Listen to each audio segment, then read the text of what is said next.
Pidato akan saya mulai dari 3, 2, 1. Terima kasih kepada moderator atas kesempatan yang diberikan, kepada pemimpin oposisi dan wakil pemimpin oposisi yang terhormat, dan hadirin sekalian yang saya muliakan. Selamat siang dan salam sejahtera untuk kita semua. Sebelum saya mendebatkan mosi kita pada siang hari ini, izinkanlah saya memperkenalkan diri. Nama saya Putu Nika Oktaviani sebagai pembicara pertama, kemudian di samping saya Niputu Ratna Mulia Adnyani sebagai pembicara kedua. Hadirin sekalian, mosi kita pada siang hari ini adalah Dewan ini menyesali glorifikasi spesialis. Maka saya sependapat dengan tim pemerintah karena beberapa argumen saya, yaitu dengan glorifikasi karir spesialis itu menyebabkan minimnya lembaga pendidikan yang mengkhususkan diri pada sebuah bidang tertentu. Yang diketahui spesialis itu adalah seseorang yang berspesialisasi dalam pekerjaan, praktik atau bidang tertentu. Spesialis itu hanya berfokus pada bidangnya dan bersifat spesifik, sehingga spesialis biasanya mempunyai kemampuan yang tinggi dalam bidang yang ia tempuh. Nah, untuk menjadi seorang yang berkemampuan tinggi, maka harus melanjutkan pendidikan ke perguruan yang lebih tinggi.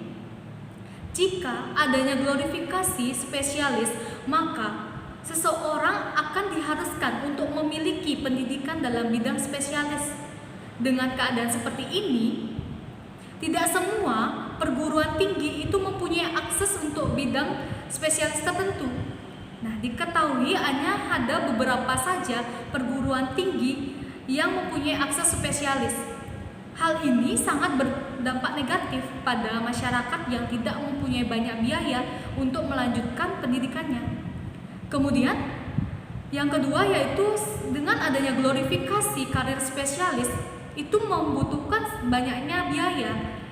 Nah, jika semua masyarakat mengutamakan untuk menjadi spesialis, ini menjadi suatu beban pada masyarakat itu sendiri yang dilihat dari faktor ekonomi, di mana dengan sekolah di perguruan tinggi itu membutuhkan banyak biaya untuk melanjutkan pendidikannya yang bersifat terlalu mahal dan memerlukan perguruan tinggi yang sangat spesifik.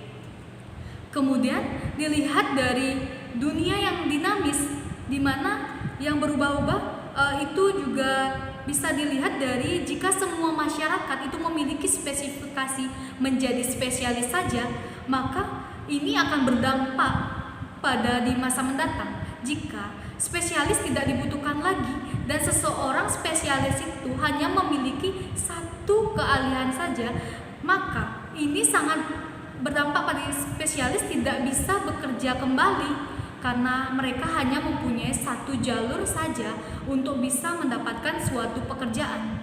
Nah, ini sangat berbeda banget bagi seseorang yang bersifat generalis, di mana seorang generalis itu mempunyai kemampuan yang sangat banyak itu di bidang segala hal, dan mereka tidak hanya berfokus pada satu bidang saja, namun juga ikut berpartisipasi dalam bidang lainnya.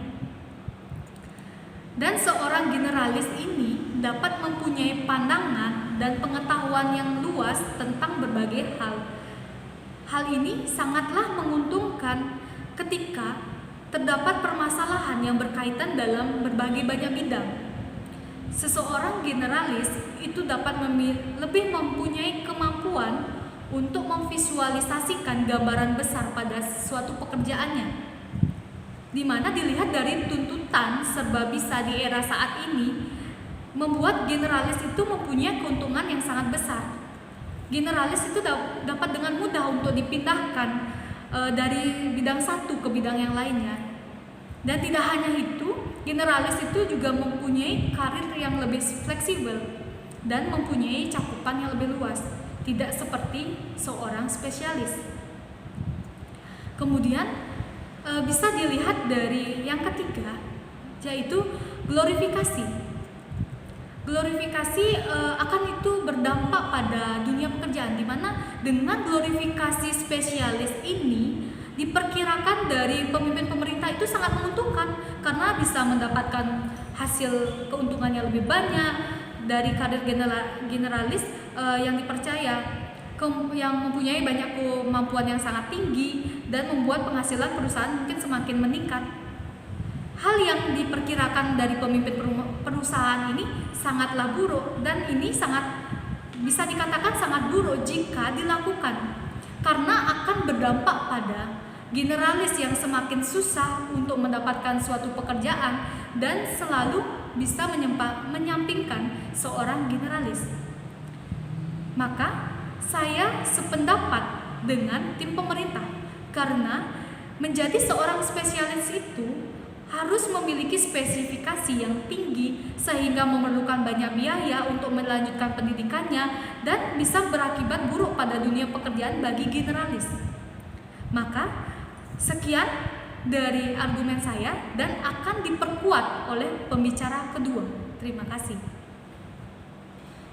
Baik, terima kasih atas waktunya. Perkenalkan, saya Niputu Ratna Mulia Adniani. Di sini saya sebagai pembicara 2 dan saya akan memperkuat pernyataan dari pembicara 1 dan juga menyimpulkan perdebatan pada siang hari ini. Dan untuk poin pertama di sini ada tidak semua perguruan tinggi mempunyai akses ke bidang spesialis. Nah, kita ambil contoh dari sekian banyaknya universitas di Indonesia yang menyediakan program dokter spesialis hanya ada di 14 universitas. Dan 14 universitas ini juga berada di pusat kota. Lalu bagaimana dengan yang berada jauh dari pusat kota? Bisakah itu bukankah itu akan menyulitkan jika glorifikasi spesialis ini terus terjadi? Dan poin kedua, untuk menjadi seorang spesialis itu membutuhkan banyak biaya. Hal ini bisa didukung dari tingginya nilai biaya tiap program pendidikan dokter spesialis dan angkanya bisa mencapai 2-3 digit. Nah, selain membutuhkan biaya yang banyak, seorang spesialis ini juga membutuhkan waktu belajar yang lebih panjang. Nah, misalkan jika dibandingkan lama seorang spesialis itu menempuh pendidikan dengan seorang generalis mencoba berbagai pengalaman pekerjaan, maka otomatis generalislah yang lebih banyak diuntungkan. Kenapa? Karena dalam waktu yang sama, seorang spesialis hanya berfokus pada satu bidang saja. Sedangkan untuk generalis itu dia bisa mengambil berbagai jenis pengalaman tanpa menghabiskan banyak uang dan bahkan bisa mendapatkan uang. Dan poin ketiga adalah perusahaan menjadi kurang kompetitif akibat kenaikan standar.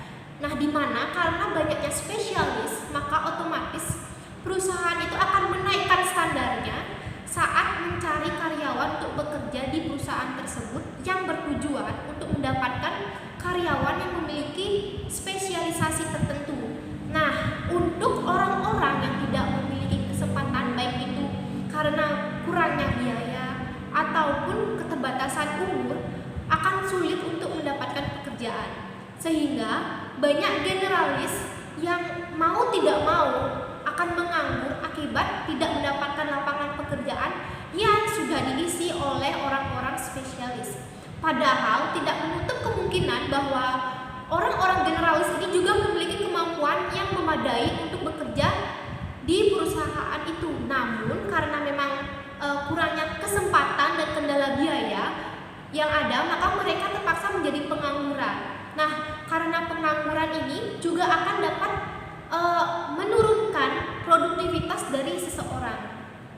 Bayangkan jika ini terjadi di banyak orang generalis, maka otomatis akan menurunkan status ekonomi di suatu negara.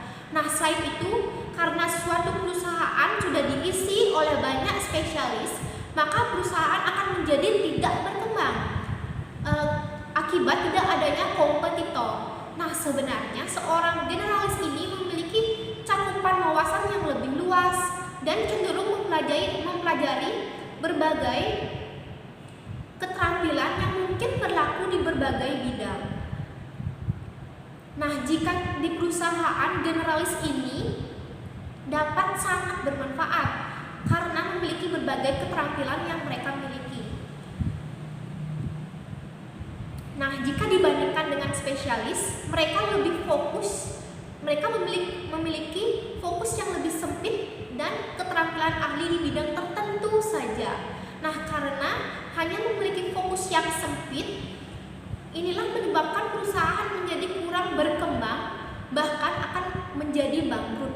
Nah, bahkan ketika seorang spesialis ini juga mematikan lapangan pekerjaan bagi seorang generalis, mereka juga mematikan lapangan pekerjaan untuk diri mereka sendiri yang harusnya bisa diisi oleh orang-orang generalis yang memang memiliki kemampuan untuk masuk perusahaan tersebut. Jadi, dapat saya simpulkan bahwa kami mendukung pernyataan dari tim pemerintah tentang mosi Dewan menyesali glorifikasi spesialis jika ini terjadi terus-menerus, yang didukung oleh banyaknya dampak yang sangat merugikan bagi generalis, baik itu di bidang ekonomi maupun sosial. Baik, sekian yang dapat kami sampaikan.